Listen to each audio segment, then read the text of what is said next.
ফসলের ক্ষেতে পোকামাকড় দমনে বাড়ছে কীটনাশকের প্রয়োগ। স্বাস্থ্যবিধি না মেনে সুরক্ষাবিহীনভাবে কীটনাশক প্রয়োগ করায় বাড়ছে স্বাস্থ্য ঝুঁকি। কৃষকদের সচেতন করতে নানা রকম পরামর্শ দেওয়ার কথা জানায় কৃষি বিভাগ, তবে সহযোগিতা না পাওয়ার অভিযোগ কৃষকদের। ঝিনাইদহ প্রতিনিধি এম রাহেনের তথ্যচিত্রে ডেস্ক রিপোর্ট। পোকামাকড় দমনে পেঁয়াজ খেতে কীটনাশক স্প্রে করছেন শৈলকুপার আশুরহাট গ্রামের কৃষক জাকিরুল ইসলাম। ফসল সুরক্ষায় এত সব আয়োজন থাকলেও নিজের স্বাস্থ্য সুরক্ষায় নেই কোনো ভ্রুক্ষেপ। কীটনাশক প্রয়োগের সময় মুখে মাস্ক, হাতে গ্লাভস, চোখে চশমা ব্যবহারের নিয়ম থাকলেও তা মানছেন না জাকিরুল। সাধারণ মানুষের সতর্কের তেমন কোনো আমরা সতর্কের ব্যাপারে আমরা তো সচেতন না। অনেক রোগ এসে যাচ্ছে, অনেক সমস্যা ভিতরে দেখা যাচ্ছে। খেতে ওষুধ দিতে আসে, ওষুধ আমার ওই চোখে গেছে।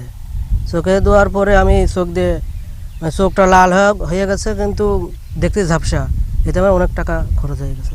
শুধু জাকিরুল ইসলামই নন, ঝিনাইদহ জেলা জুড়ে এই চিত্র সর্বত্র। কৃষকদের অভিযোগ, কীটনাশক বা সার ব্যবহারে কৃষি দফতরের সহযোগিতা পান না তারা। তাদের জানা নেই স্বাস্থ্য সুরক্ষায় কি ব্যবহার করতে হয়। গ্লাভস দেয়, প্যান দেয়, সার দেয়, চশমা দেয়, এগুলো তো আমাদের দেয় না, ট্রেনিংও করায় না, দেয়ও না। মাস্ক ব্যবহার করতে হয় বা চশমা ব্যবহার করতে হয়, এগুলো আমরা জানি না। কোটি মানুষের আস্থার ভালোবাসায় 11 বারের মতো দেশের 1 নম্বর রেফ্রিজারেটর ব্র্যান্ড ওয়ালটন।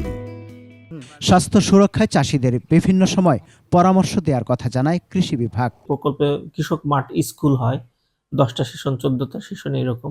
এইসব সেশনেও কিন্তু আমরা তাদেরকে কিভাবে বালাইনাশক স্প্রে করতে হবে বা ব্যবহার করতে হবে, কিন্তু আমরা তাদেরকে ডেমো করেও দেখাই। সুরক্ষা বিধি না মানলে কৃষকদের ক্যান্সার, অ্যাজমা সহ বিভিন্ন রোগে আক্রান্ত হওয়ার আশঙ্কার কথাও জানান এই কর্মকর্তা।